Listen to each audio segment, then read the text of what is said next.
അപ്പോൾ ഗൈസ് അങ്ങനെ യൂട്യൂബിൽ ഒരു വീഡിയോ ഇടാമെന്നും കഴിഞ്ഞ് day in my life vlog എടുക്കാമെന്ന് പറഞ്ഞ് അങ്ങനെ ഒരു വ്ളോഗ് എടുക്കാൻ സ്റ്റാർട്ട് ചെയ്യുകയാണ് ഞാൻ. കട്ടിൽ കിടന്നുകൊണ്ട് തന്നെ വീഡിയോ സ്റ്റാർട്ട് ചെയ്ത് അങ്ങനെ വീഡിയോ സ്റ്റാർട്ട് ചെയ്ത് ഫസ്റ്റ് ഇൻ്റർവ്യൂവും കാര്യങ്ങളൊക്കെ പറഞ്ഞതിന് ശേഷം നമ്മൾ വെളിയിലോട്ട് ഇറങ്ങിയപ്പം അനിയത്തി സ്കൂളിൽ പോകാനുള്ള കാര്യങ്ങളൊക്കെ റെഡി ആക്കിക്കൊണ്ടിരിക്കുകയാണ്. ഡയറിയും കാര്യങ്ങളൊക്കെ എഴുതി അമ്മ ചോറൊക്കെ പോയിക്കൊണ്ട് കൊടുക്കുന്നുണ്ട്.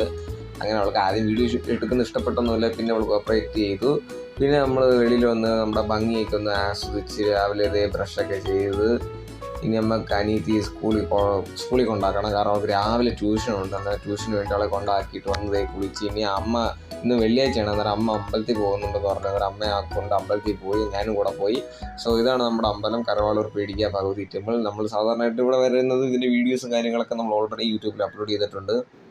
സോ ഞാൻ എപ്പോഴും ഇവിടെ ഇല്ലല്ലോ, അതുകൊണ്ട് അമ്മ അമ്പലത്തിൽ പോകുമ്പോഴൊക്കെ ഞാൻ കൂടെ പോകാറുണ്ട്. അങ്ങനെ അമ്പലത്തിൽ വന്ന് നെയ്വിളക്കും കാര്യങ്ങളൊക്കെ കത്തിച്ച് ഇവിടുത്തെ പ്രധാന ഒരു നേർച്ച അല്ലെങ്കിൽ ഒരു വഴിപാടെന്നൊക്കെ പറയുന്നത് നെയ്വിളക്ക് കത്തിക്കുന്നത്. അത് കഴിഞ്ഞ് അമ്പലത്തിൽ ഇടിമുടിയൊക്കെ നിറയ്ക്കുവാണ്. മണ്ഡലകാലമാണല്ലോ, അതുകൊണ്ട് തന്നെ ആൾക്കാരൊക്കെ ശബരിമലയിൽ പോകാനുള്ള തിരക്ക് കാരണം അവിടെ ഇടിമുടിയും കാര്യങ്ങളൊക്കെ നിറച്ച്. പിന്നെ അമ്പലത്തിൻ്റെ സൈഡിൽ ഇപ്പം പണിയും കാര്യങ്ങളും നടന്നുകൊണ്ടിരിക്കുകയാണ്. അത് കഴിഞ്ഞ് വീട്ടിൽ വന്ന് ഇഡലിയും സാമ്പാറും കഴിച്ച്. വീട്ടിൽ ഇഡലിയും സാമ്പാർ എന്ന് പറഞ്ഞാൽ ടേസ്റ്റ് വേറെയാണ്. പിന്നെ പഠിക്കാനൊക്കെ ഉണ്ടായിരുന്നു, സെം എക്സാമിൽ അങ്ങനെ പഠിച്ച് അത് കഴിഞ്ഞ് ഒരു 12 മണി കഴിയുമ്പോഴത്തേന് അമ്മൂമ്മ എനിക്ക് ചീനിയും മുളക് കുറച്ചതൊക്കെ പുഴുങ്ങി തന്നു. കാരണം ഇതൊന്നും ഹോസ്റ്റലിൽ പോയാൽ കിട്ടത്തില്ല, വീട്ടിൽ കിട്ടത്തുള്ളൂ. അതൊക്കെ കഴിച്ച് അങ്ങനെ പിന്നൊരു 5:30 ആയപ്പോഴത്തേന് അവളെ ട്യൂഷനും കാര്യങ്ങളൊക്കെ കഴിഞ്ഞ് ക്ലാസ്സും കഴിഞ്ഞ് ട്യൂഷനും കഴിഞ്ഞ് പോയി അവളെ വിളിച്ചുകൊണ്ടുവന്ന്. അത്രയേ ഉള്ളൂ ഗൈസ്.